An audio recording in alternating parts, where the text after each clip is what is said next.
बिस्मिल्लाहिर्रहमानिर्रहीम, अस्सलाम वालेकुम नाज़रीन, आप देख रहे हैं प्रोग्राम ब्रेकिंग व्यूज और मैं हूं यासिर रशीद। नाज़रीन, पाकिस्तान का मौजूदा सियासी मंजरनामा यह है कि कागजात नामजदगी जमा करवाने के लिए, पार्टी टिकट्स हासिल करने के लिए इस वक्त इंटरव्यूज का सिलसिला जारी है और दूसरी सियासी जमातों के साथ इत्तेहाद और मेल मुलाकातों का सिलसिला भी जारी है। अगर पंजाब की सूरत हाल के ऊपर नजर दौड़ाए तो अभी तक पाकिस्तान मुस्लिम लीग नून का इस्तेहकाम पाकिस्तान पार्टी से कोई मामला फहमी की हद तक बात नहीं पहुंची। डेडलॉक एक है क्योंकि इस्तेहकाम पाकिस्तान पार्टी की जानिब से बेशतर रहनुमाओं के हवाले से सीट एडजस्टमेंट के मामले में अभी भी इबाहम बाकी है। दूसरी बात, पाकिस्तान मुस्लिम लीग काफ से इत्तेहाद की तो पाकिस्तान मुस्लिम लीग काफ ने जो नशिस्तें पाकिस्तान मुस्लिम लीग नून से मांग रखी हैं, पाकिस्तान मुस्लिम लीग नून ने अभी तक उसके ऊपर भी कोई मुत्तफिका फैसला नहीं किया। और पाकिस्तान मुस्लिम लीग नून के जो पिछले दिनों इंटरव्यूज जारी थे, उन इंटरव्यूज के अंदर भी बहुत से रहनुमाओं की जानिब से तहफ़्फ़ुज़ात का इजहार किया गया और उन तहफ़्फ़ुज़ात को दूर करने की पाकिस्तान मुस्लिम लीग नून की तरफ से यकीन दहानी करवाई गई है। दूसरी जानिब अगर खैबर पख्तूनख्वा की सूरत हाल देख लें तो वहां पर पाकिस्तान मुस्लिम लीग नून जमीयत उलमा इस्लाम फे के साथ इत्तेहाद करना चाहती थी, लेकिन जमीयत उलमा इस्लाम फे जो है वो पाकिस्तान पीपल्स पार्टी से इत्तेहाद करने की ख्वाह है, क्योंकि पाकिस्तान पीपल्स पार्टी जमीयत उलमा इस्लाम के पास गई और जमीयत उलमा इस्लाम पीएमएलएन के बारे में राय ये रखती है कि अगर वो हमें पंजाब के अंदर हिस्सा देते हैं तो हम उन्हें सीट एडजस्टमेंट की दावत खैबर पख्तूनख्वा में भी देंगे। सिंध की अगर सूरत हाल देखी जाए तो सिंध में जमीयत उलमा इस्लाम पीपल्स पार्टी के मुखालिफ पाकिस्तान मुस्लिम लीग नून और एमकेएम के साथ इत्तेहाद बना के मैदान में उतरना चाहती है। बलूचिस्तान की अगर बात की जाए तो बलूचिस्तान का मौजूदा मंजरनामा यह है कि पीएमएलएन को यह लगता है कि बहुत से लोग जो है वो वहां पे उनके साथ इत्तेहाद करेंगे, लेकिन पाकिस्तान पीपल्स पार्टी जो है वो अभी भी अपनी तैयारियों में है कि वहां पे मंजरनामा तब्दील हो सकता है। तो कुली तौर पे जो सियासी मंजरनामा है इस पे बात करते हैं। हमारे साथ पाकिस्तान पीपल्स पार्टी की शहला रजा साहिबा मौजूद हैं, पाकिस्तान मुस्लिम लीग नून के रहनुमा अली गौहर बलोच साहब मौजूद हैं और सीनियर तज्जियाकार सीनियर जर्नलिस्ट आमिर इलियास राना साहब मौजूद हैं। मैं तमाम हजरात का बेहद मशकूर हूँ।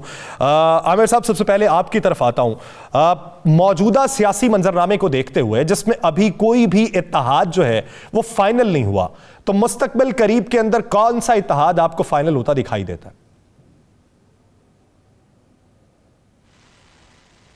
देखें, आपने बड़ी तफसील से बताई सूबों में कंपोजिशन क्या चल रही है। एक होता है इंतखाबी इत्तेहाद और एक होता है सीट एडजस्टमेंट। जो पाकिस्तान इस्तेकाम पार्टी है वो मांग रही है सीट एडजस्टमेंट। कराची में पीपल्स पार्टी के अगेंस्ट एक इंतखाबी अलायंस बनाने की बातें हो रही हैं और फिर केपी में भी सीट एडजस्टमेंट हो रही हैं। जैसे आसिफ अली जरदारी साहब ने कहा कि पीटीआई के साथ हम कोई सीट एडजस्टमेंट इत्तेहाद नहीं करेंगे।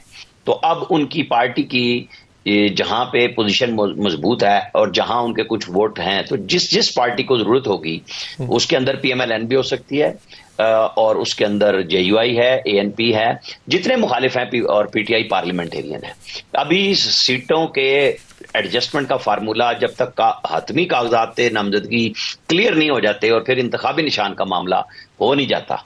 अब आप देखें कि इसके ऊपर एक बड़ा इशू है। जैसे आज इलेक्शन कमीशन ने पीटीआई के जो इंट्रा पार्टी इलेक्शंस पे पेशावर हाई कोर्ट के 2 फैसलों की वजह से, हुक्म इम्तनाई की वजह से उन्होंने उनके फैसले फातमी तौर पे रोक लिए हैं। तो इसका मतलब है कि पीटीआई का इलेक्शन लटक गया है और बीच में उनका इंतखाबी निशान बल्ला भी रुक जाएगा और मेरे हिसाब में पीटीआई को खुद ही जाना पड़ेगा उन हुक्म इम्तनाई को खत्म कराने के लिए कि वो चूंकि उनको रोक दिया गया और एक ऐसे मौके पे पेशावर हाई कोर्ट से स्टे आए हैं जब ये बड़ा नाजुक मरहला उनके इंतखाबी निशान का भी आ रहा है और पार्टी की एग्जिस्टेंस का भी आ रहा है। तो ये हमें और आपको देखना होगा कि एक तरफ ये पेशरफ्त है, दूसरी तरफ मुख्तलिफ जमातें एक दूसरे के साथ इत्तेहाद कर रहे हैं। जो मैंने अब तक मालूमात ली हैं कि जो इस्तेकाम पार्टी है वो जब लास्ट मीटिंग उनकी अयाज सादिक के घर हुई तो उन्होंने कोई 40, 50, 60 एमपीए मांगे और 20 एमएनए। तो वहां एक पीएमएलएन के लीडर ने बैठे हुए हंसते हुए कहा कि फिर सानू दस दो असी किसी सीट से लड़ना भी है कि नहीं लड़ना। मतलब ये कि इतनी बड़ी डिमांड आप ले आए हमारे पास, तो जाके बात तो चंद सीटों पे ही मुकनी है ना। बड़े लीडर्स के ऊपर जो साथ चलते भी रहे हैं, लेकिन जाहिर है कि अब जो इस्तेकाम पार्टी में लोग जा रहे हैं वो भी तो इलेक्शन लड़ेंगे ना। ये तो नहीं हो सकता कि नून नहीं दे रही तो वो घर बैठ जाएंगे। इलेक्शन तो सब ने लड़ना है। और जो अब पीएमएलएन के बाद दूसरी चॉइस जो लोग पीटीआई से निकल आए हैं, क्योंकि पीटीआई के तो बहुत कम लोग उधर हैं जो 20 खास तौर पे आखिरी दिन तक असेंबली में बैठे रहे, उनकी एडजस्टमेंट की तो बात पीएमएलएन कर रही है कि अपने टिकट पे उनमें से कुछ लोगों को वो जरूर दे देगी।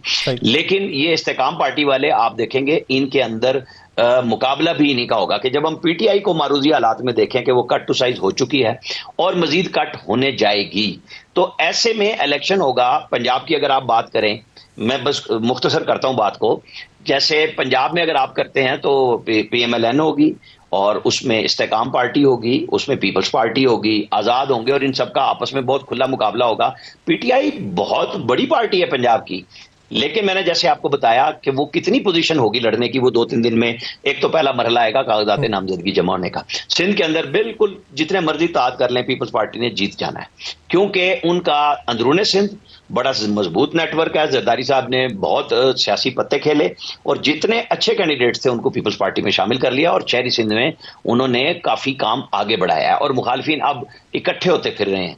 एक सिचुएशन है केपी के अंदर, फिर पीटीआई को हम देखेंगे कि उनकी पोजीशन क्या होगी और बाकी सारे उनके मुकाबले में और आपस में लड़ने के लिए कोशिश कर रहे हैं इत्तेहाद की कि कैसे जाएंगे। बलूचिस्तान में पीपल्स पार्टी और नून बिल्कुल बराबरी के मुकाबले पे खड़े होंगे एक दूसरे के इत्तेहाद के साथ और ये इलेक्शन लड़ने की पूरी कोशिश करेंगे। सही, आपने बहुत तज्जिया उस पर तफसीली दे दिया है और जो मौजूदा हालात हैं उसके मुताबिक पाकिस्तान पीपल्स पार्टी के लिए सूट क्या करता है। शैला साहिबा, अगर देखा जाए तो पाकिस्तान मुस्लिम लीग नून को पंजाब के अंदर आईपीपी से इत्तेहाद इसलिए सूट नहीं करता कि आईपीपी की डिमांड्स बहुत ज़्यादा है और अगर वो उनके बड़े नामों को एडजस्ट करने लगे तो उन्हें अपने बड़े नाम माइनस करना पड़ेंगे। तो पाकिस्तान पीपल्स पार्टी के लिए तो ये एक गोल्डन अपॉर्चुनिटी थी कि आईपीपी के साथ पंजाब के अंदर हाथ में ला लेती। तो आईपीपी से इत्तेहाद ना होने या बातों में पेशरफ्त ना होने की वजूहात क्या है? बहुत शुक्रिया। अभी तक अगर आप पाकिस्तान पीपल्स पार्टी की स्ट्रैटेजी को देखेंगे तो आपको ये नजर आएगा कि अभी तक पार्टी के अंदर लोग जम हो रहे हैं। पार्टी ने अभी तक किसी से सियासी इत्तेहाद नहीं किया है और हमारी कोशिश यही होगी कि हम अपने मंशूर पर अपने तौर पर इलेक्शन लड़ें, लेकिन एक ऑप्शन जरदारी साहब ने ये रखा है कि सूबाई सतह पर पार्टीज फैसला कर सकती हैं। तो अभी क्योंकि पंजाब में उस तरह से कैंपेन नहीं हुई है जिस तरह से इनकम्प्लीट करके केपी में और बलूचिस्तान में हो रही है, तो बाकी आप पंजाब में भी अब की दफा खासा फर्क देखेंगे हमारी कैंपेन में। पंजाब में फ़र्क तो आएगा, लेकिन सवाल ये है कि इब्तदाई तौर पे जिस तरह आप अभी बात कर रही हैं कि हमने अभी फैसला नहीं किया, अभी जम हो रहे हैं लोग, इब्तदाई तौर पे यही बयानात थे, लेकिन फिर रफ्ता रफ्ता जब लोगों के साथ मेल मुलाकातें हो रही हैं और कल बैरिस्टर आमिर हसन ये कह रहे थे कि पेशावर की हद तक हम JUI फे के साथ इत्तेहाद कर रहे हैं, तो ये जो बदलाव है उस बदलाव की वजह क्या है? देखिए, मैंने पहले कहा कि जरदारी साहब ने कहा है कि सूबाई सतह पर सूबाई ऑर्गेनाइजेशंस जो हैं वो ये डिसाइड करेंगी और ठीक है वहाँ पे अगर वो हमारे साथ हैं, लेकिन मुकाबला होता है चेयरमैन की सीट पे राशिद सुमरो होते हैं तो वहाँ पे मुकाबला भी होगा। जहाँ पे वो समझते हैं कि हमारे साथ एडजस्टमेंट करें तो वहाँ पे देखा जाएगा अभी क्या होता है। तो अभी बड़ा इब्तदाई मरहला है और भी हमारी बातचीत चल रही है क्योंकि उनके और हमारे नजरियात में काफी ममासलत पाई जाती है, तो उनसे हम अक्सर करीब होते हैं। सही। अली गौहर बलोच साहब, अगर देखा जाए टिकट्स की तकसीम के हवाले से सबसे ज्यादा अगर किसी को मसाइल का सामना है तो मेरी नजर में वो पाकिस्तान मुस्लिम लीग नून को है, क्योंकि पाकिस्तान मुस्लिम लीग नून के हकीकी कारकुन है और वो उस वक्त में PMLN के साथ रहे जब आपके ऊपर करप्शन के केसेस हो रहे थे, कट टू साइज करने की बातें हो रही थी, बेशतर जो थे वो पाकिस्तान तहरीक इंसाफ की हिमायत कर चुके थे। अब जिन लोगों से माजी करीब में वादे वईद किए हैं उन लोगों को इनकार कैसे किया जाएगा, और अगर उन्हें इकरार कर लिया जाता है उनके साथ तो फिर अपने हकीकी कारकुन को किस तरह जवाब दिया जाएगा? देखिए, गुजारिश ये है कि पहली बात ये है कि हमने पंजाब में किसी पार्टी के साथ इत्तेहाद नहीं किया, क्योंकि पूरे पंजाब में हमारे पास अल्हम्दुलिल्लाह बड़े पोटेंशियल कैंडिडेट मौजूद हैं और हमारी पार्टी के अंदर एक एक हल्का में, चाहे वो कौमी असम्बली का हल्का है या सूबाई असम्बली का हल्का है, वहाँ पर 2-2, 3-3 उम्मीदवारान टिकट के लिए मौजूद हैं और तमाम वो उनमें से मोस्टली वो उम्मीदवार हैं जो कि पोटेंशियल उम्मीदवार हैं। दूसरी गुजारिश ये है कि अगर जहाँ तक 2, 3, 4 सीट्स के ऊपर आप देखें कि जहाँ कहीं हमने मसलन काफ लीग से वादा किया, या राजा रियाज साहब ने ज्वाइन की है, या फैसलाबाद से मेरा डिस्ट्रिक्ट है, यहाँ से नवाब शेर वसीर साहब ने ज्वाइन किया है। तो उन हलकों में मोस्टली वो हलके राजा रियाज साहब की सीट के ऊपर हमारे कैंडिडेट थे, बल्कि साबिक मिनिस्टर भी थे, MNA भी थे, राना मोहम्मद अफजल साहब, उनकी वफात हो गई थी, जो कि राजा रियाज साहब के मुकाबले में बड़े थोड़े से वोटों से। यानी आप राना एहसान अफजल को उनके मुकाबले में कंसीडर ही नहीं करते? नहीं, राना एहसान अफजल साहब हमारी पार्टी के, आपको पता है कि उनको एडवाइजर भी बनाया था प्राइम मिनिस्टर साहब से। उनकी वालदा पहले स्पेशल सीट पर MPA रह चुकी हैं, तो पार्टी उस फैमिली को यकीनी तौर पर अकोमोडेट करेगी। बहुत सारी ऑप्शंस हैं, सूबाई हल्के भी हैं, उसके अलावा सेनेट भी है। तो दो तीन सीट्स के ऊपर पार्टी के लिए एडजस्ट करना कोई ज्यादा मुश्किल नहीं है, लेकिन लार्ज स्केल के ऊपर जो है वो हल्कों पर हम पंजाब में कंप्रोमाइज नहीं कर सकते। इसीलिए हमारी लीडरशिप ने, और खास तौर पर जिस तरह से कि आपने पाकिस्तान इस्तेहकाम पार्टी का बोलना है, तो जाहिर है कि उनकी पंजाब में वो ज्यादा सीटों पर एडजस्टमेंट चाहते हैं, तो उतनी सीटों के लिए हमारी पार्टी के लिए पॉसिबल नहीं है। लिहाजा लीडरशिप ने अभी तक उनको कोई ग्रीन सिग्नल नहीं दिया कि हम उनके साथ सीट एडजस्टमेंट करें। आमिर इलियास राना साहब, क्या समझते हैं कि फ़र्ज़ कर लें, मफरूज़े के ऊपर बात करते हैं ना, अभी तो हतमी फैसला तो होना है, इस्तेहकाम पाकिस्तान पार्टी के साथ पाकिस्तान मुस्लिम लीग नून जो है वो सीट एडजस्टमेंट पर राज़ी हो जाती है, तो कहाँ पे पाकिस्तान मुस्लिम लीग नून को मुश्किलात का सामना करना पड़ेगा? क्योंकि जो हकीकी कारकुन है PMLN का, वो तो यही समझता है कि ये PTI की ज़ैली जमात है, क्योंकि इनके अपने रहनुमा यही बातें करते रहे, और अब जब उनके साथ इत्तेहाद या सीट एडजस्टमेंट होगी तो वो एक कारकुन के जहन पे क्या छाप छोड़ेगी?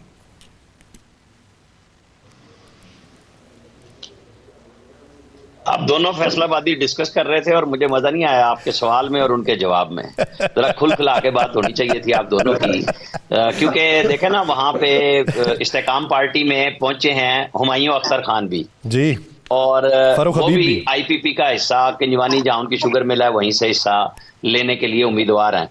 ऑन चौधरी जो हैं वो भी फैसलाबाद की तहसील समुद्री से इलेक्शन लड़ना चाह रहे हैं। वो कह रहे हैं मेरी नानी का गांव है वहां पे, और उनकी बिरादरी के कुछ गांव हैं, और फैसलाबाद जड़ा वाली जो तलाल चौधरी वाली सीट है उसकी भी एक यूनियन काउंसिल बड़े ठीक ठाक वोटों वाली उधर पहुंची है उस कंस्टिट्यूएंसी में जहां से वो लड़ना चाहते हैं। फिर जाहिरा के फरूख हबीब हैं और वहां पे आबिद शेर अली हैं, उनका मुकाबला है। फिर PMLN की आपस की लड़ाइयां भी हैं शहर में, कुछ सुलह बज़ाहिर लगता है कि कुछ हुई है राना सनाउल्लाह और आबिद शेर अली की।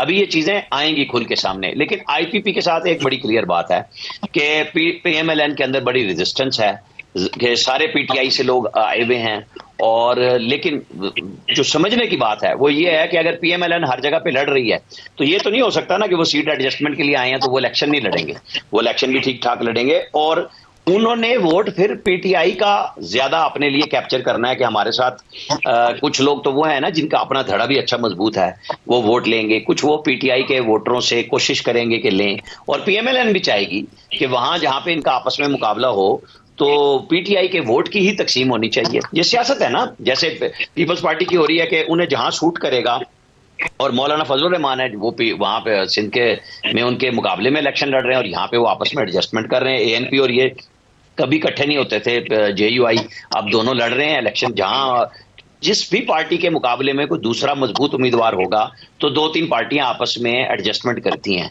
और हमें बहुत अजीब व गरीब एडजस्टमेंट्स अगले 2 हफ्तों में नजर आ सकती हैं जब कागजात नामजदगी का मरहला निकल जाएगा, स्क्रूटनी हो जाएगी। निशान का मरहला तो जैसे मैंने आपसे कहा ना कि अभी आना है, और वो होगा जब फाइनल होगा तो फिर तो बहुत ही खुल के सारी चीजें होंगी। अभी जरदारी साहब मीटिंग्स कर रहे हैं, बिलावल साहब जलसे कर रहे हैं, और नवाज शरीफ के जलसे जनवरी में शुरू हो जाने हैं। टिकटें उन्होंने देनी है दिसंबर के आखिरी हफ्ते में तकरीबन, और सेकंड फिर वो दे देंगे दूसरे मरहले में। लेकिन नवाज शरीफ के पूरे मुल्क में कोई 25-28 जलसे PMLN की क़यादत कर रही है कि मरियम नवाज अलग करेंगी जलसे, और वो अलग करेंगे शहबाज शरीफ कुछ जलसे। तो वो अपनी हिकमत अमली कर रहे हैं। कल वो लाहौर की सुबह 9:30 मीटिंग करके टिकटों की एडजस्टमेंट कर रहे हैं कि कौन PMLN से किस हल्के से आपस में कराए, कि एक जगह पे बहुत ज्यादा उनकी पार्टी में लोग उम्मीदवार मौजूद हैं।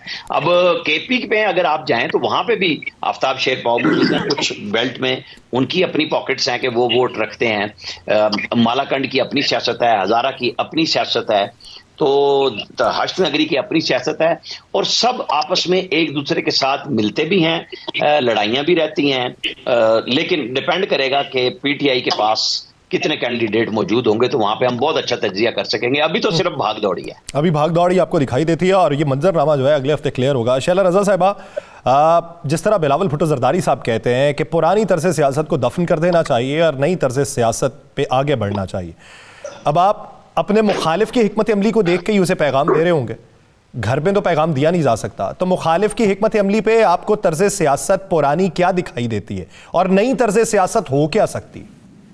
अच्छा, पुरानी तर्ज सियासत में बहुत सारे मसाइल हैं।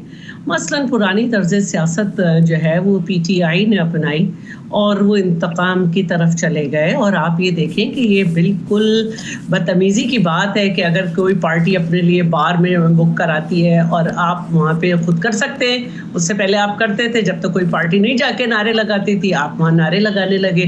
कोई ओपन जलसा तो था नहीं, वहाँ पे भी इजाज़त लेके एक पार्टी करती है। तो वहाँ पे भी चेयरमैन ने यही जवाब दिया कि हमारी सियासत जो है वो इसीलिए सफ़र कर रही है कि सियासतदानों ने एक दूसरी सियासी पार्टी को जो है वो सियासी पार्टी नहीं समझा, अपने इंतकाम के लिए तख्त बनाया। एक तो ये बात, और सियासी पार्टीज इसमें इतना आगे चली गई कि ना सिर्फ वो पॉलिटिकल पार्टीज की गवर्नमेंट गिराया करती थी, बल्कि वो सियासी फैसलों पे भी नज़रअंदाज होती रही और अदलिया पर भी दबाव डालती रही। और नतीजा ये हुआ कि फिर वो खुद उस नहज पे आ गई कि वो सिर्फ यस सर और जी सर और ओके सर वाली सियासत पे मजबूर हो जाती हैं। तो बेहतर ये है कि मुल्क में डेमोक्रेटिक कल्चर उसी वक्त परवान चढ़ेगा जब पॉलिटिकल पार्टीज एक दूसरे से नज़रियाती इख्तलाफ के साथ आगे बढ़ें और एक दूसरे की हुकूमत को गिराने के बजाय डेमोक्रेटिकली उनको टेन्योर पूरा होने दें। सही। अली गौहर बलोच साहब, जिस तरीके से शैला रजा साहिबा ने कहा कि एक तो नई तर्ज सियासत जिसमें मुखातिब हरीफ भी है और कोई और भी है, लेकिन आप क्या समझते हैं कि नई तर्ज सियासत में जिस तरीके से पुराने इलेक्टेबल्स को साथ में लाया, उनके साथ इत्तेहाद कर लिया, पार्टी में शामिल कर लिया या उन्हें अपने साथ मिला के हुकूमत बना ली, अब मौजूदा मंजरनामे में जब पाकिस्तान मुस्लिम लीग नून के ऊपर यह तनकीद हो रही थी कि फिर से वही लोग जो आपका घोंसला छोड़ के चले गए थे उनको पार्टी में शामिल किया जा रहा था, और अभी 6 दिन पहले जो इतला आई कि अशरफ अंसारी साहब आए गुजरांवाला से और नवाज शरीफ साहब ने मुखातिब करके कहा कि आप तो वही हैं जो छोड़ के पीटीआई के साथ शामिल हुए थे या पीटीआई के साथ इत्तेहाद किया था, तो क्या पार्टी फैसला कर चुकी कि जो छोड़ चुके थे मुश्किल वक्त में उन्हें वापस नहीं लिया जाएगा? देखिए, बाई एंड लार्ज तो पार्टी ने यही फैसला किया है कि जिन लोगों ने मुश्किल तरीन वक्त में छोड़ा है उनको मतलब है कि टिकट्स नहीं दिए जाएंगे, लेकिन हतमी फैसला तो लीडरशिप का है और किसी के एप्लीकेशन देने पे तो कोई वो मतलब पाबंदी नहीं है, लेकिन बहरहाल इस चीज़ का डिसीजन जो है वो लीडरशिप नहीं करना है। एप्लीकेशन तो हर कोई दे सकता है टिकट के लिए, इसीलिए तो इंटरव्यूज होते हैं, वहाँ पर यही तो बहस होती है, यही तो बातें की जाती हैं कि आपकी पार्टी के साथ लॉयल्टी क्या है, आपने पार्टी के लिए किस तरह, आप किस जगह पर पार्टी के लिए कितने साल से आप पार्टी के साथ खड़े हैं, आपने पार्टी के लिए क्या खदमात सर अंजाम दी हैं। मैं समझता हूँ कि बाई एंड लार्ज तमाम पॉलिटिकल पार्टी इन चीज़ों को मद्देनजर रखती हैं और रखना भी चाहिए। दूसरी बात ये है कि जहाँ तक अभी शैला रजा साहिबा बात कर रही थी, मैं उनकी बात से भी इत्तेफाक करता हूँ कि जाहिर है कि एक वक्त वो भी था जब पीपल्स पार्टी और नून लीग के आपस में काफ़ी सख्त रंजिशें थी और जाहिर है कि मामलात जो थे वो उस नेक पर पहुंच चुके थे जो कि जिस नेक पर नहीं पहुंचने चाहिए। लेकिन फिर मिसाक़े जमहूरियत हुआ, दोनों पार्टीज की लीडरशिप ने जो है इस चीज़ को रियलाइज़ भी किया और उस पर काफ़ी हद तक अमल भी हुआ। अब इख्तलाफात ज़रूर हो सकते हैं, हम वो तमाम पार्टीज हैं जो एक दूसरे के मद्दे मुकाबले इलेक्शन कॉन्टेस्ट करते हैं, जो अलग अलग इलेक्शन मैनिफेस्टोज रखते हैं, लेकिन इसके बावजूद मैं समझता हूं कि मास वाई पीटीआई के बाकी तमाम पॉलिटिकल पार्टीज का आपस में जो मतलब है कि अखलाकी रिलेशन है वो बिल्कुल मुनासिब है और ठीक है। और लेकिन यही बात है जिस तरह से कि पीटीआई ने ना सिर्फ वो इंतकामी कार्रवाइयाँ शुरू की बल्कि गालिब गलोच ब्रिगेड पर आए, किसी सहाफ़ी को इजाज़त नहीं है कि वो उन पर तनकीद करेगा तो सोशल मीडिया पे उसको गालियां पड़ेंगी। किसी सियासतदान को उनके उनके उनके बकौल उनसे इख्तलाफ का हक नहीं है, अगर वो इख्तलाफ करेंगे तो उनको गालियां पड़ेंगी और उनके ऊपर उनके खिलाफ जो बका जाता है सोशल मीडिया के ऊपर वो किसी से ढका छुपा हुआ नहीं है। बाकी जहां तक इस वक्त पंजाब का और पाकिस्तान का मैदान है, मैं समझता हूं कि नवाज शरीफ साहब का ने जो है वो टिकट्स के मामले में वो बड़े डिटेल एक एक उम्मीदवार, चाहे वो सूबाई का हो चाहे वो कौमी का हो, उसको वो बड़े बारीकी के साथ वो खुद उस चीज का जायजा ले रहे हैं और हर किसी को बात करने का मौका दे रहे हैं, अपना मुकदमा पेश करने का मौका दे रहे हैं। हतमी फैसला लीडरशिप भी कर रही है और हम अपने पुराने साथियों को किसी सूरत इग्नोर नहीं करेंगे कि हमारी लीडरशिप ने फैसला किया। पुराने साथियों को किसी सूरत भी नजरअंदाज नहीं किया जाएगा, लेकिन मुश्किल वक्त में जिन्होंने पार्टी छोड़ी उनसे सवाल तो क्या, ये पार्टी पॉलिसी है, लेकिन हतमी फैसला जो है वो कायद करेंगे। एक ब्रेक लेते हैं, ब्रेक के बाद वापस आएंगे तो इस बात के ऊपर बात की जाएगी कि 2018 और 2023 क्या दोनों जो हालात हैं वो एक जैसे हैं या हालात मुख्तलिफ हैं? मुख्तलिफ हैं तो किसके लिए? एक ब्रेक के बाद वापस आते हैं, कहीं नहीं जाएगा, स्टे विद अस।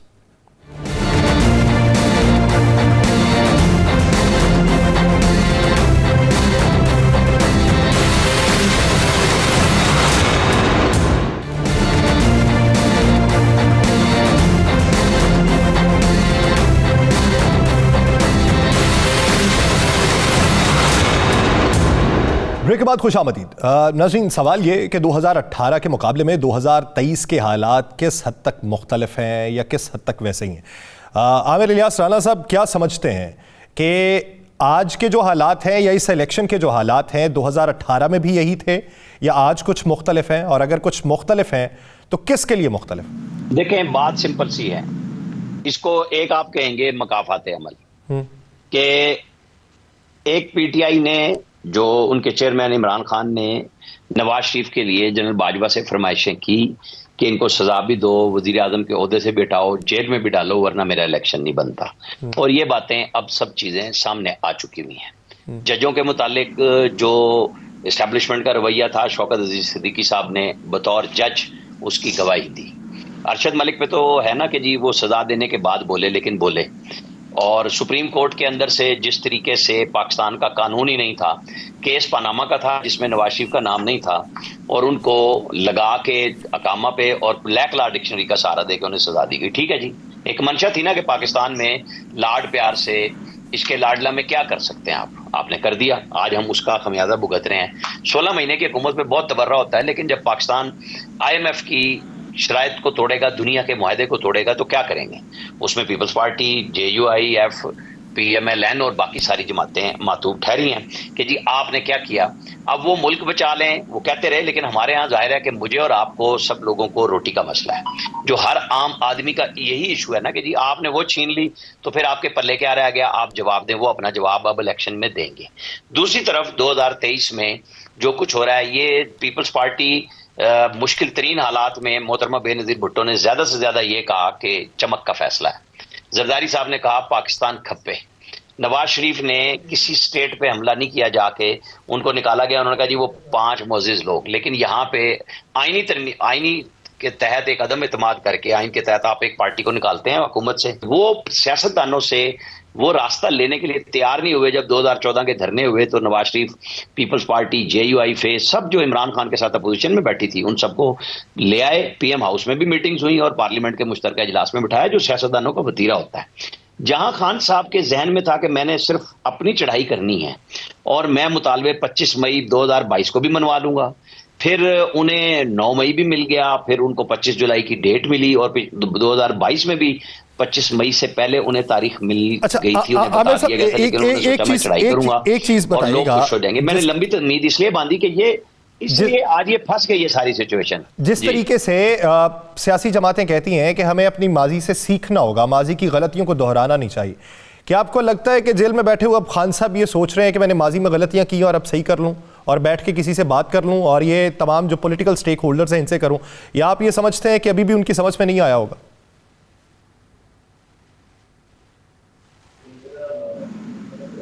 देखिए, मैं अगर तज्जिया करूं तो मेरी तो बड़ी ये ख्वाहिश है कि वो बहुत पहले ये काम कर लेते जब मौका मिला।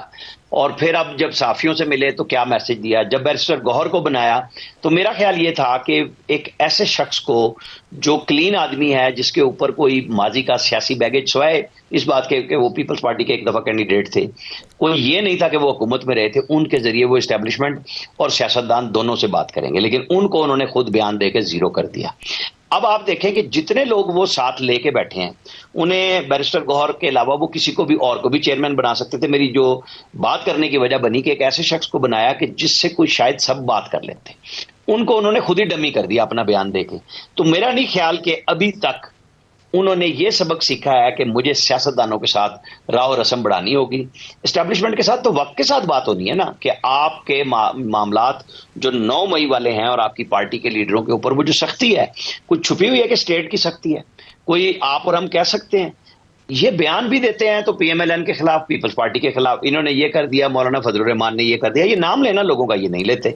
तो फिर मैं और आप क्यों नाम लेके बात कर रहे हो चीजों के ऊपर। आज भी जो नया सियासी अमल शुरू है, जो कागजात नामजदगी जमा हो रहे हैं और उसमें इल्जामात हैं, किसका नाम ले रहे हैं, किसका बता रहे हैं। तो सियासतदानों को नंबर 1 तो गायब नहीं होना चाहिए। ये शैला रजा साहिबा बैठी हुई हैं और साथ गौहर साहब बैठे हुए हैं। मुझे बताएं कि इनकी पार्टियों के ऊपर कब कब सितम नहीं हुए, लेकिन सबने फेस किए। मतलब नैब 90 दिन का था रिमांड और जमानत नहीं होती थी 2-2 साल तक, इन सब ने सहा है उसे। इन्होंने ही उसको बदला और वो कहते थे ये चोरी के लिए बात करना चाहते हैं, डकैती को बचाने के लिए। इन्होंने जितना नैब का केस चैलेंज किया था सुप्रीम कोर्ट में और जो 184(3) में फॉरेन चीफ जस्टिस साहब ने लगा भी लिया था साबिक ने, मुझे बताएं उसमें ना उन्होंने रिमांड को चैलेंज किया था ना जमानत को, जिसमें दोनों खान साहब और उनकी अहलिया सबसे पहले मुस्तफीद हुए जमानत वाले में। आज तक उनकी अहलिया को जमानत उसी कानून के तहत मिल रही है जो पीडीएम ने जाते हुए कानून में तब्दीलियां की थी। तो उनको सोचना चाहिए कि ये सियासतदान जो 2-2 दफा उस ड्रैकोनियन लॉ से जख्म खा के आए थे, इन्हें पता था कि आइंदा क्या होना है, तो इन्होंने कहा नहीं, इस बात को अब खत्म करें, इससे आगे चलें। इन्होंने मिसाक जमहूरियत से भी रास्ते बनाए थे।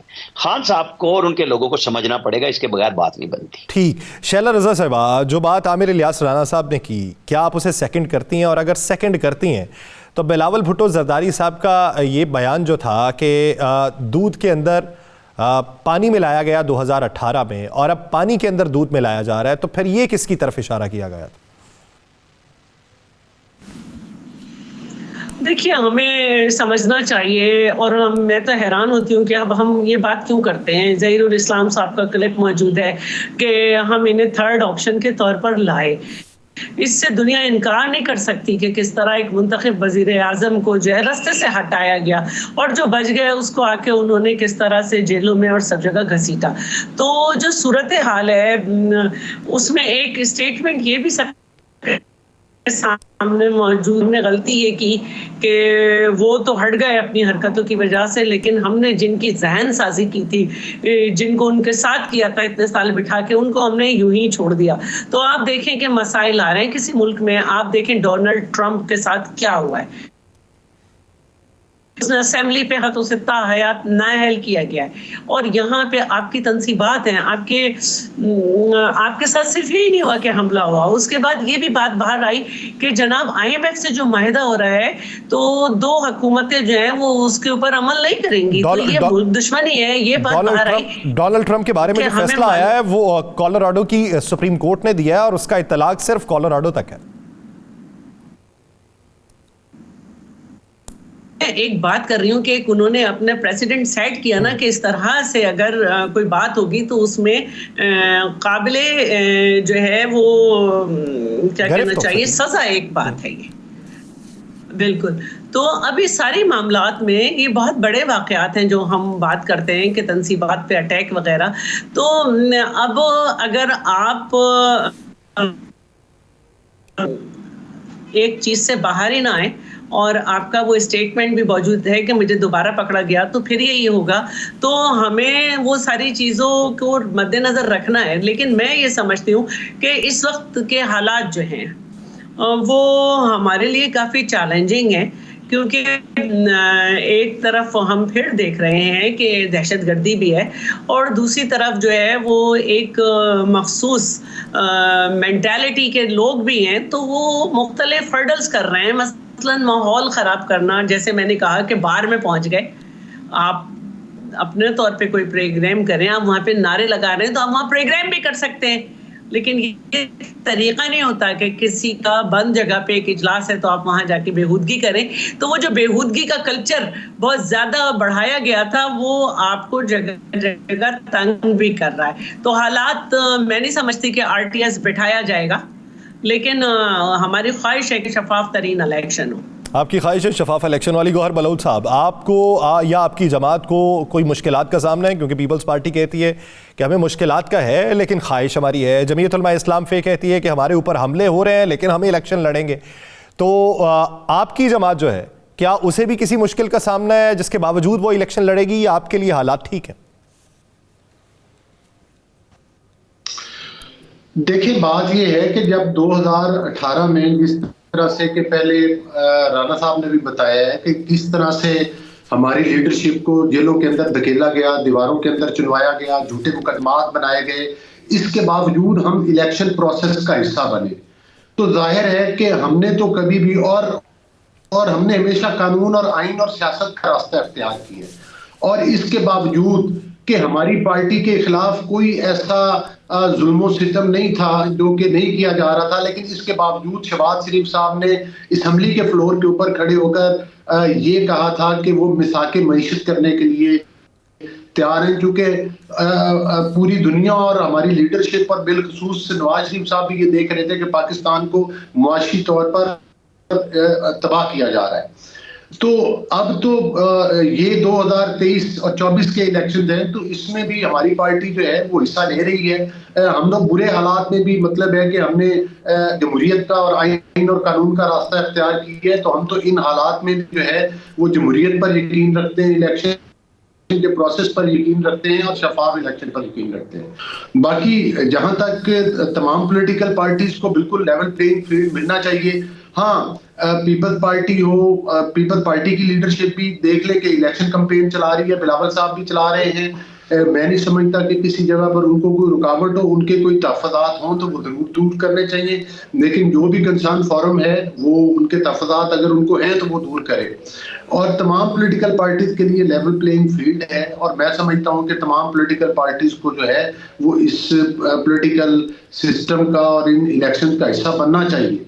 लेकिन देखें, जिन लोगों ने पाकिस्तान के ऊपर जो हमला आवर हुए हैं, जिन्होंने जो पाकिस्तान के बदतरीन दुश्मनों ने इस तरह से पाकिस्तान के साथ बिहेव नहीं किया, वो तरीक़ेकार अपनाया है, तो इंतहाई मादरत के साथ ऐसी पार्टी को ये कहना कि वो एक सियासी पार्टी है, ये भी एक ज्यादती है। इसका मतलब है कि जो मर्जी पार्टी, लेकिन आप कथा कलामी के लिए माजरत चाहता हूँ अली गौहर बलोच साहब, अगर आप उसे पार्टी नहीं मानते तो उसी पार्टी से अगर कोई अलहदा होके वो उन दिनों में मौजूद भी हो और वो अलहदा होके एक अलग पार्टी में शामिल हो जाए, और आप उस पार्टी के बारे में ये भी राय रखते हो कि ये मुखालिफिन को सही अलकाबात से नहीं बुलाते और इन्होंने गंदी जबान की सियासत मुतारिफ करवाई है, तो क्या किसी दूसरी पार्टी में शामिल हो जाना एक लॉन्ड्री है कि जो उधर गया वो बख्शा जाएगा, जो उधर रहा वो नहीं आए?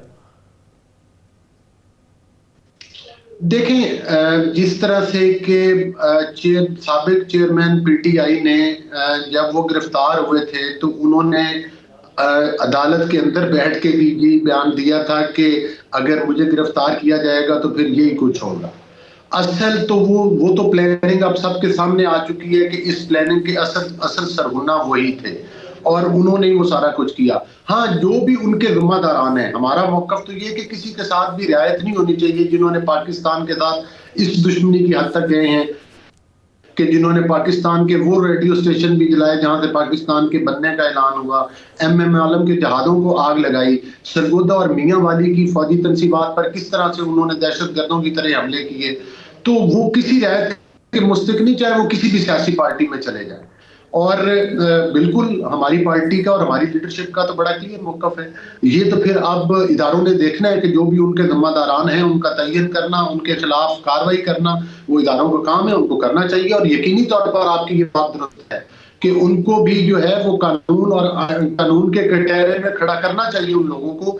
और अगर वो किसी पॉलिटिकल पार्टी के अंदर बैठ के जो है वो छुप के वो अगर कोई रास्ता बनाना चाहते हैं तो उनको पहले साबित करना होगा उससे पहले कि उनके जो हाथ हैं वो पाकिस्तान में जो दहशतगर्दाना कार्रवाइयां हुई हैं उससे नहीं हुए, वो साफ और शफाफ किरदार के मालिक हैं।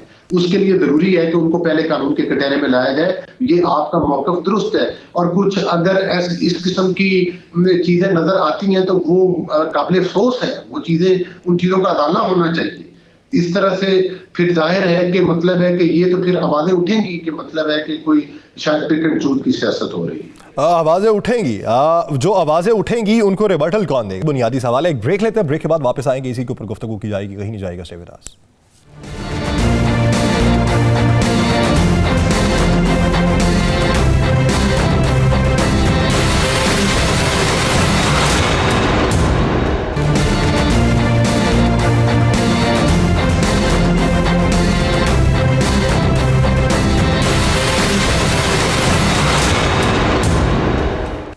ब्रेक के बाद खुशामदीद। आमिर इलियास राना साहब, अगर मैं आपकी तरफ आऊँ तो सवाल मेरा ये है कि आप क्या समझते हैं कि जिस तरीके से आवाज़ें उठ रही हैं कि हमें कागजात नामजदगी नहीं जमा करवाने दिए जा रहे हैं, कोई ये बात कर रहा है कि हमें रोका जा रहा है, तो आप मुस्तकबिल करीब में ये कागजात नामजदगी जमा करवाने की जो आखिरी तारीख 2 दिन बाद होगी, क्या इसमें हंगामे बढ़ते हुए देखेंगे, तलखियाँ बढ़ते हुए देखेंगे, या मामला फहमी की तरफ आपको हालात जाते हुए दिखाई देंगे?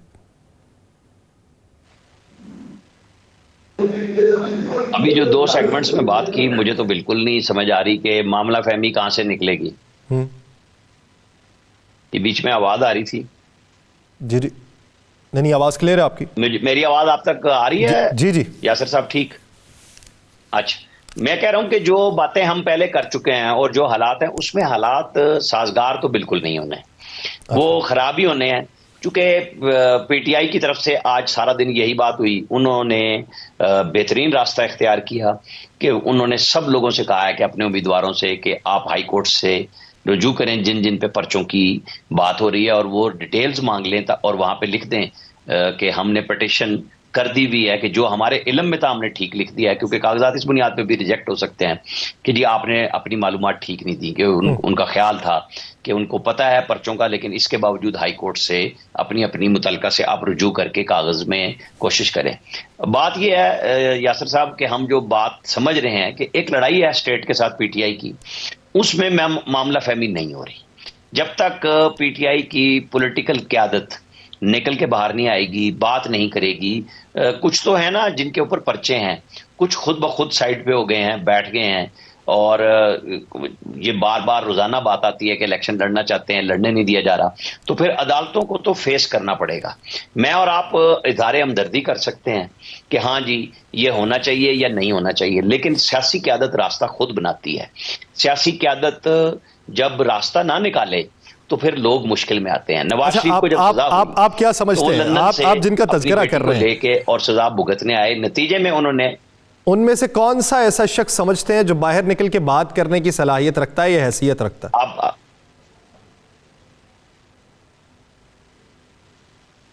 देखें, उन्होंने तो खुद शाह महमूद कुरैशी और चौधरी परवेज इलाही को, वो जेल में है ना, उनको पहले जबरदस्ती फंसाया।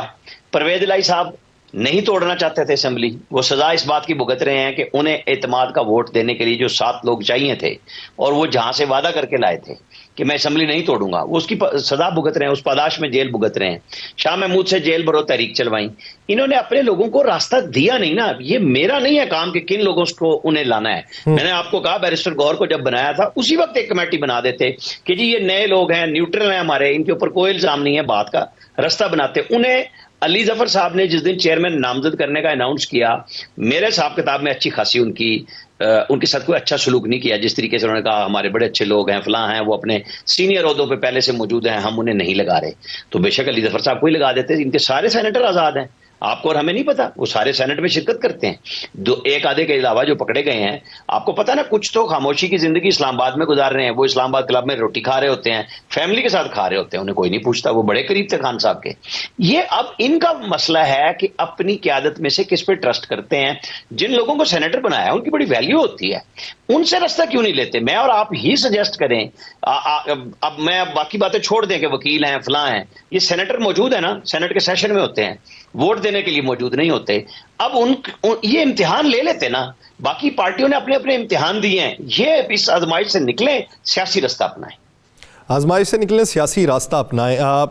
शैला रज़ा साहिबा, सियासी रास्ता अपनाने के लिए हर पार्टी कुछ सालों के बाद ये कहती है कि हमारे ऊपर जुल्म व जबर हुआ, हमें मज़ाहमत का सामना करना पड़ा, हमने तहरीक चलाई। और ये बात अब की नहीं, आप कमोबेश माजी करीब में चले जाएं तो आपको 80 की दहाई से तो सुनने को मिलती है। आप क्या समझती हैं कि मज़ीद कितने दहाइयों तक हमें यही मामलात सुनने को मिलते रहेंगे? देखिए, हमारे मुल्क की जो सियासत है वो सब देख ही रहे हैं किस तरह से पाकिस्तान पीपल्स पार्टी के 2 चेयरपर्सन जो हैं उनको जो है गैर तबई तौर पर जो है वो रास्ते से हटाया गया, किस तरह से कोड़े लगे और किस तरह से जो है वो लोगों पे 150 मुकदमात थे और जेलें काटी। मतलब अब अगर मैं अपनी बात करूँगी तो मैं तो स्टूडेंट थी, लेकिन मैं CIA सेंटर में भी रही और मैं जेलों में भी गई। तो एक तल्ख सियासत है और यहाँ पे अभी हालात बहुत मुश्किल से बदलेंगे अगर पॉलिटिकल पार्टीज़ अपने मामलात मुख्तलिफ प्लेटफॉर्म पे तय करती रहीं, अवाम में जानने से गुरेज करती रहीं, और तो बहुत मुश्किल है यहाँ पे हालात बदलना। लेकिन तरीक़ाकार वही है कि तमाम इदारों को अपने एम्बिट में रह के जो एक कॉन्स्टिट्यूशनल है उसी में काम करना है, तो फिर कुछ हालात बदलेंगे, वरना तो यही होता रहेगा, आज एक पसंदीदा और लाडला तो कल दूसरा लाडला पसंदीदा बल्कि लाडला प्लस। तो ये हालात नहीं बदलने वाले हैं। हालात बदलते हुए दिखाई नहीं देते आपको। अली गौहर बलोच साहब, जिस तरीके से बात इसी पे हो रही है उस पर शॉर्ट कमेंट कीजिएगा। और फिर मेरा अगला सवाल ये है कि अता तारड़ साहब कहते हैं कि इलेक्शन कमीशन ऑफ पाकिस्तान से गिले शिकवे तो हैं लेकिन गैर जानिबदारी के ऊपर कोई सवाल नहीं है। गिले शिकवे जो हैं वो क्या सिर्फ हल्का बंदियों को लेके हैं या और भी मामलात के ऊपर?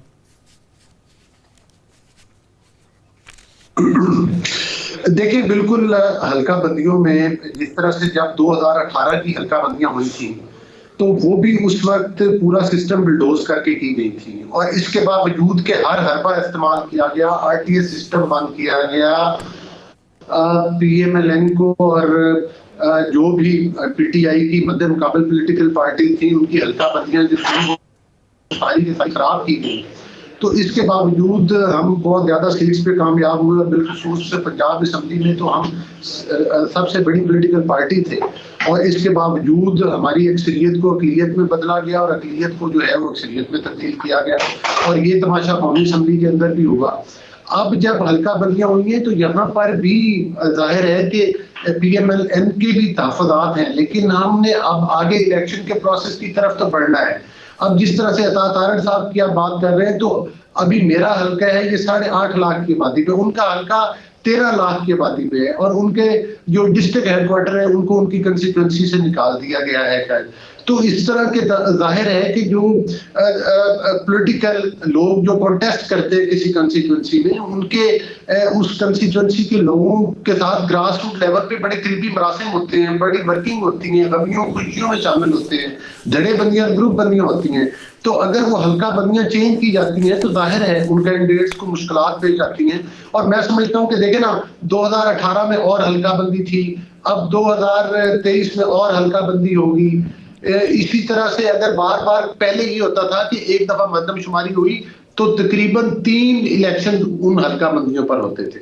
तो बार बार हल्का बंदियों को तब्दील कर देना, इससे सियासी सूरत हाल जो है वो मकामी कैंडिडेट्स के लिए काफी तब्दील हो जाती है। और अगर किसी की जायज शिकायत के ऊपर इलेक्शन कमीशन जो है वो गौर ना करे और उसका अदाला नहीं किया जाएगा तो जाहिर है फिर वो तहफ़्फ़ुज़ात का इज़हार तो करेगा, और उस पर इलेक्शन कमीशन को चाहिए कि ऐसे कैंडिडेट्स का वो किसी भी पार्टी से हो उनके जायज तहफ़्फ़ुज़ात जो है वो दूर किए जाएं अगर उससे कोई हो। बाकी कोई अगर पॉलिटिकल पार्टी अपनी पॉलिटिकल वर्क से ज्यादा सीट्स की तवक्को करे निजाम से, और तो मैं समझता हूं कि ये भी गैर मुनासिब है, और अगर वो उसकी तवक्को पूरी ना हो तो वो ये कहे कि इलेक्शन आप ये तवक्को करते हैं बकौल राना सनाउल्लाह साहब के पंजाब से 120 से 125 नशिस्तें हासिल कर सकते हैं?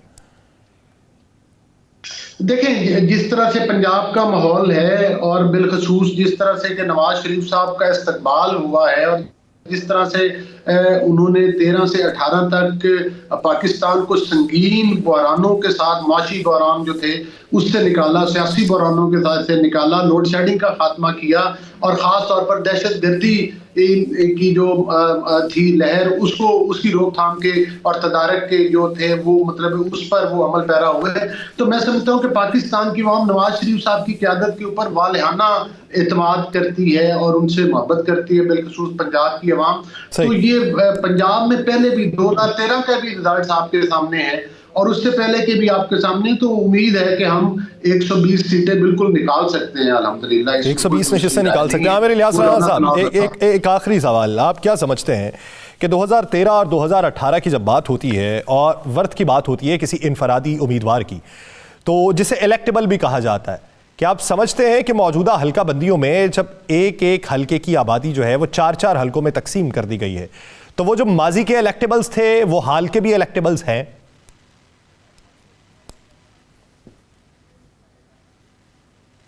देखिए, बात यह है कि इलेक्टेबल्स दो तरह से होते हैं। इलाके का सर, अपना पैसा, अपना राब्ता। तो ये कोई हल्का बंदियां छुप के तो नहीं हुई, इतराज सबको होता है और हर दफा होता है। इसके लिए पहले नोटिस किया गया, फिर अपीलें ली गई और फिर सब ने अपने अपने जवाबात दिए। और अब चूंकि इलेक्शन आ चुका हुआ है और सुप्रीम कोर्ट एंटरटेन करने से मना कर चुकी है, तो हल्का तो यहीं पे है। अब बड़ी मजे की बात होगी, क्योंकि ये कोई पहली दफा हल्का बंदियां तो नहीं हुई ना, हर दफा लोगों को इतराज होता है। कभी किसी की हक में हो जाता है। ख्वाजा साद रफीक क्या कह रहे थे कि पिछली दफा उनके साथ ज्यादती की गई और अब उनके पूरे इलाके से गांव निकाल दिए गए। पीएमएलएन के है ना, पीएमएलएन के अता तारड़ बात कर रहे हैं कि फार्मूले की बुनियाद पे जहां पे एहसन बोन साहब का नाम आया कि वो मिले थे चीफ इलेक्शन कमिश्नर से जाके, उन्होंने रिक्वेस्ट की थी कि अब्दाबाद की 2 सीटें कर दें। उन्होंने कहा हम फैसला कानून के मुताबिक करेंगे। फिर बार काउंसिल और सुप्रीम कोर्ट बार दोनों ने एक जैसी प्रेस रिलीजें जारी की, तो पता लग गया कि पीछे से वो है जिसपे पूरी पीटीआई ये कह रही है कि ये पीएमएलएन थी। उन्होंने अपनी वजाहतें भी दी। एक मजे का काम शुरू हो गया। हर इलेक्शन कुछ नई चीजें लेके आता है। हमें और आपको बतौर तालिब इल्म इसी चीज को देखना है। सियासतदान को इलेक्शन लड़ना है, अपने अपने हल्कों के पहरे दें। सियासतदान को इलेक्शन लड़ना है, अपनी ताकत दिखानी है और हमारे लिए सीखने के मौके हैं। जो जाएगा वो कामयाब होगा और आवाम की हिमायत हासिल करना ही सबसे बड़ा टास्क है। इस वक्त बहुत शुक्रिया शैला रजा साहिबा, अली गौहर बलोच साहब, आमिर इलियास राणा साहब इस हवाले से अपना वक्त देने के लिए। नाज़रीन, प्रोग्राम का वक्त खत्म हुआ जाता है। बहुत सा ख्याल रखिएगा। मुलाकात होगी कल। अल्लाह निगहबान।